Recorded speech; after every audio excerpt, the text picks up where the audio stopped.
Chapter 21. The Simple Truth. Rule number 9.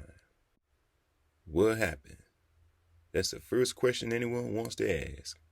Don't be shy. The man sitting across from Jamal said, Improvised explosive device. IED. Big sucker. Destroyed the truck in front of us and tore the whole bottom out of our Humvee. Lance Corporal Amos Fredericks, USMC retired, a black man with shoulder-length locks, sat in a wheelchair to the right of Gunny at a small table in the back of the Pacific Avenue diner. Scars marred the right side of his face.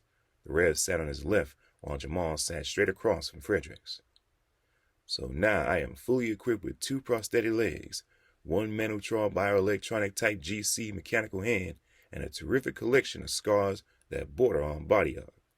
Fredericks said, This quirky smile of mine is accompanied by about 80% loss of vision in my right eye. The young veteran paused, then continued, And man, am I lucky. Jamal said nothing. Seriously, lucky, Fredericks said. Now don't you go thinking I'm stupid and think that this was all a good thing, because it was not. Is not. For one thing, it hurt. It hurt a lot, and still hurts. It screwed up all my plans for the future. It's scary, you know. Get hurt, feel like really, really bad, and you got no idea what's coming. Whole thing sucks. So what are you doing now? Jamal asked. School, man. Going to school. Just finishing up my associate's degree and heading for State University in the fall.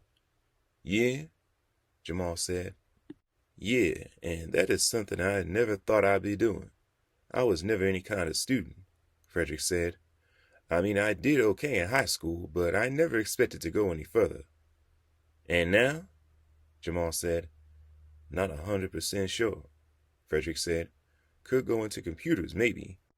I done well in classes, and I'm the go-to guy for my family and friends. I have a business professor who said I should study accounting. I got a psychology professor who was encouraging me to get into the counseling profession.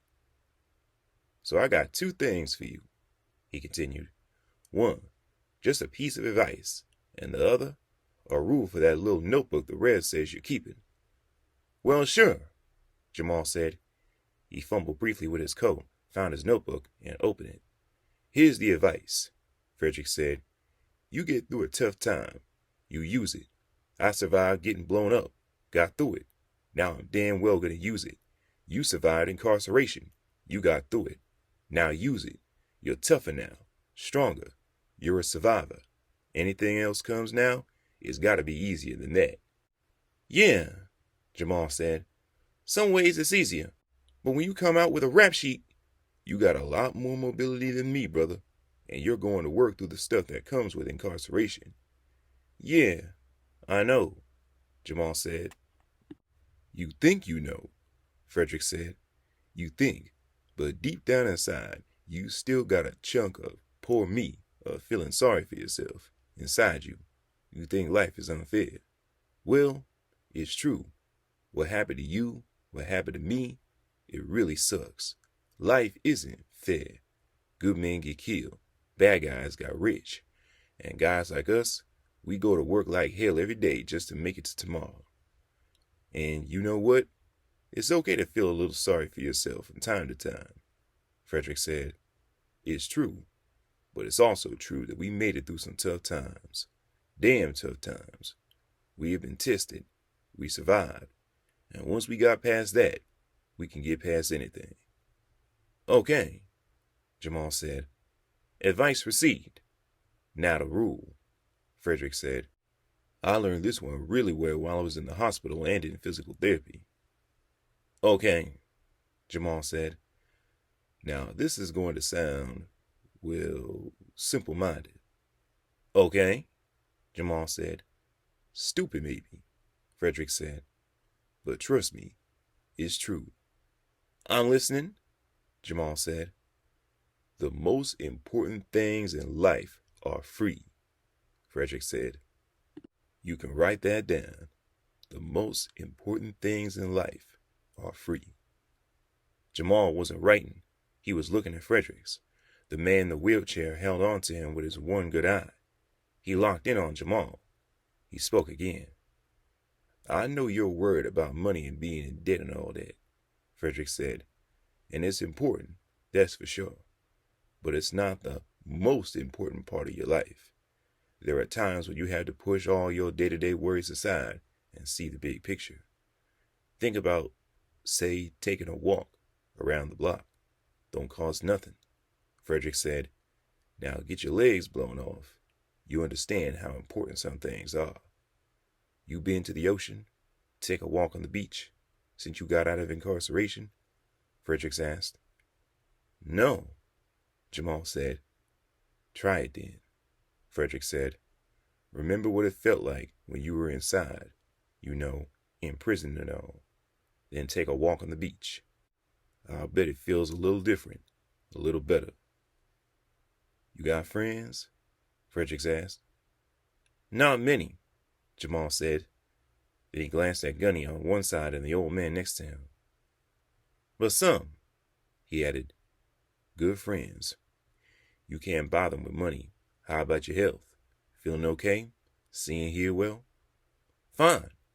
Just fine, Jamal said. Bet you can beat me in a 40-yard dash, too, Frederick said with a little laugh. Maybe, Jamal said, nodding. Yeah, I'm pretty fortunate that way. Doing okay. Got family? Fredericks asked. Not much, Jamal said. Sister. And she's been good hanging in with me this time round. That's been important. And I got a few aunts, uncles, and cousins. But we're not close. And I got a little girl, Jamila. She's 3.5 now. You got a daughter? Frederick said. Man, you are one lucky... He paused. A little girl? You got a picture? Jamal was flustered. No. Don't happen to... Man, you got to start paying attention to all the really important stuff around you, Frederick said. My sister's got a kid. Little girl just about the same age as yours. She's just so neat. You hold that child and remember, this is what's really important. Are you hearing me? Fredericks asked. You buying what I'm selling? Like you said, sounds simple, Jamal said. Sounds kind of dumb, but... You're right, Frederick said. Simple and dumb. An English teacher or some book reviewer is going to say it's a cliche. But say it back to me, just so I'm sure you know what we're talking about. The rule? The rule, Frederick said. Yeah, okay. Jamal started writing. So, looks like this is rule number 9, he said. He paused a moment and looked at what he had written. Man, this sounds so kind of sissy-like. He glanced up again at the man in the wheelchair. That man was no damn sissy. Rule number 9, Jamal continued. The most important things in life are free. You think hard about that now, Frederick said. Healthy body, sound mind, good family, people you love, people who love you just for who you are. None of that costs you a penny. You believe in God? Frederick asked. Yeah, well, sort of, Jamal said. I'm not very religious myself, Frederick said, but I know for a lot of folks, religion is very important, and there's no price tag on faith for a believer. What's the weather like today? Fredericks asked. Nice, Jamal said. Sunshine, blue sky. So nice I even noticed it a bit while I was walking over here. And how much did you pay for this fine weather? I'm hearing you, Jamal said. The most important things in life are free. We all hear the message, but to believe it and to live it, that can be hard. Frederick said, you got to be pushing back against all the people selling stuff and promoting stuff and trying to convince you that you need their stuff. I guess I've been learning a lot about that anyway, Jamal said. I mean, hell, all the money I ain't got now. I ain't been buying a lot of anything. But how are you feeling about that? Frederick said. You angry? Ticked off because you can't go and buy a lot of stuff? Maybe, Jamal said.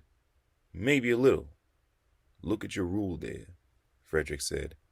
How are you going to live it? What can you do to make it part of your daily life? Jamal stared at his notebook. Then he looked up at Frederick's.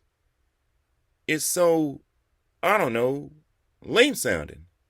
I know, Frederick said. Go ahead. Say what you're thinking. The conversation paused again. Count your blessings? Jamal said. You got it, Frederick said. Got it in one. Now practice it. Think about the parts of your life that are really important, about what really matters. Yeah, Jamal said. Yeah. When you do that, count your blessings. Write it down. Frederick said. Anytime you're feeling sorry for yourself, you look at that list. You'll feel better. Count your blessings, Jamal said, writing in his notebook. 1, he said, continuing to write. Not incarcerated. He paused and looked at Fredericks. You know, I think this is going to take a little while, Jamal said. Hope so, Frederick said. I'll work on it at home, Jamal said. Good, Frederick said. And I guess I'm going to have to put your name on this list, Jamal said. Damn straight, the man sitting across from him said. Illustration of Jamal's notebook. The rules. Number 1, pay yourself first. Number 2, if you want to have more money, spend less. Number 3, teeny tiny baby steps. Number 4, never pay interest. Always earn interest. Paying principal puts money in your own pocket. Number 5, practice, practice, practice. Get a little bit better every day. Number 6, make it automatic. Number 7, investing in insurance equals legalized gambling. And remember, the house always wins. Number 8, things never stay the same. Number 9, the most important things in life are free.